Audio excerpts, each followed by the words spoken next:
Paris's Summer 2018 Fashion Week didn't disappoint.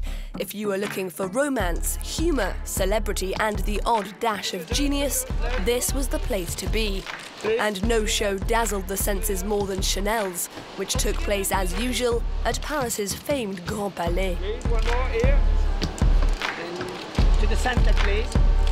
I can hear the sound of water and see it too. I can't wait. Its source, a 30-metre-high fountain inspired by the Gorges du Verdon. There was a song of Florence Welch who was like, what water gives to me, what is inspiring, what gives a kind of fresh air in the same time, because there's no life without water. The materials look as sumptuous as ever, but Chanel's capes, boots and trench coats are in fact largely made of plastic. To do only creative stuff nobody wears is not the spirit of Chanel. Huh? Chanel is about putting it on your back. Huh? That age-old question returns. Is this fashion that's actually meant to be worn? The answer is, as ever, yes, although style is so much more than individual pieces. It's an attitude, one that can take many forms. For the Franco-American Rick Owens, that form is often surprising. It's creative, it's eccentric. I think he draws from a lot of inspirations that I connect to from underground, from magic, from subcultures. Yeah. The drapery is imposing, while the dresses resemble cocoons. Rick Owens is a masterpiece. It's beautiful, it's art. In this industry, beauty takes many forms. Cosmetics giant L'Oreal held their show on the city's iconic Champs-Elysées on a Sunday morning when the streets were exceptionally closed to traffic. So how do the brand's ambassadors define beauty? Personality, smile, and a great lipstick. Makeup is just to complement, you know, to give that glamour, that shine.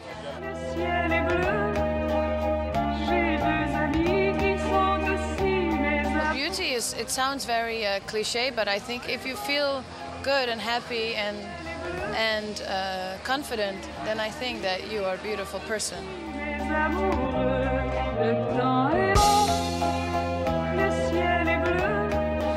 You look in the mirror and you try to accept that it's what you look like. And there's not a huge amount you can do to change it, so you might as well be happy with it. What else do you want me to say? For the show, L'Oreal's models wore pieces by labels sponsored by the beauty giant during Fashion Week. Jane Fonda wore an outfit created by Olivier Rousteing for Balmain. They're all labels that we know well. We already had them in mind when we were looking to define the essence of Parisian style, because that's what we wanted to show, all the different facets and sides to the modern, free and contemporary woman. One fashion duo making their Paris Fashion Week debut this year is Austrian label Wendy Jim. They've called their collection quite simply Catwalk, and it really is, in part at least, a reference to cats. People are crazy about their pets, and if you look on Instagram, if somebody posts a cat, it always has rising likes. And maybe it's because we started with Instagram so late and we don't have followers, so we always steadily think, and we are always amazed by the influence of the new medias on the behaviors of people. There is, however, no catwalk in sight. Rather, models are presented amid giant cat toys. Yeah, the collection is inspired by the 80s, 90s, punk, you know, with modern materials, but interpreted in now. Very sport-active materials, they doesn't look like, but it's breathable, no sweating, you know. It's another plastic than for 20 years ago or 30 years ago.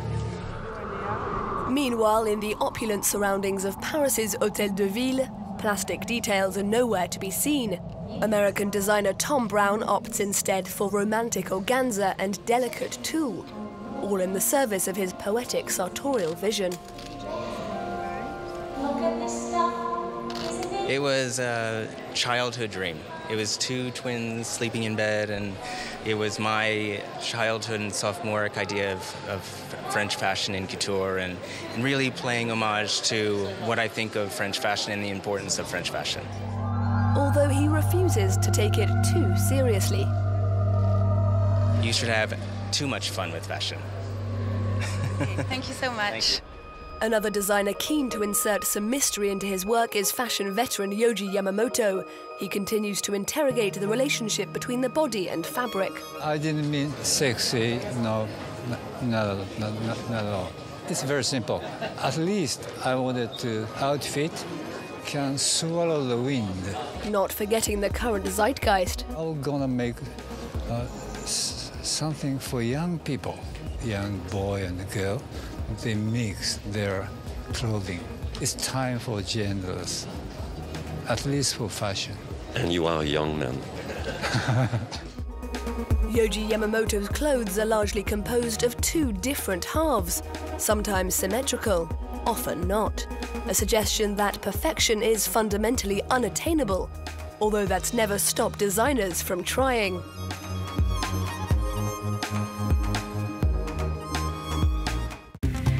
The Observer's Direct, presented by Derek Thompson. This is part of a massive infrastructure campaign costing hundreds of billions of Indian rupees. It's a toilet. The Indian government is planning to build 100 million of them over 5 years. But our observers Yasho and Bipin are concerned that the Clean India campaign isn't reaching the people who need it most. You can watch that on the next Observer's Direct. The Observer's Direct, on France 24 and France24.com.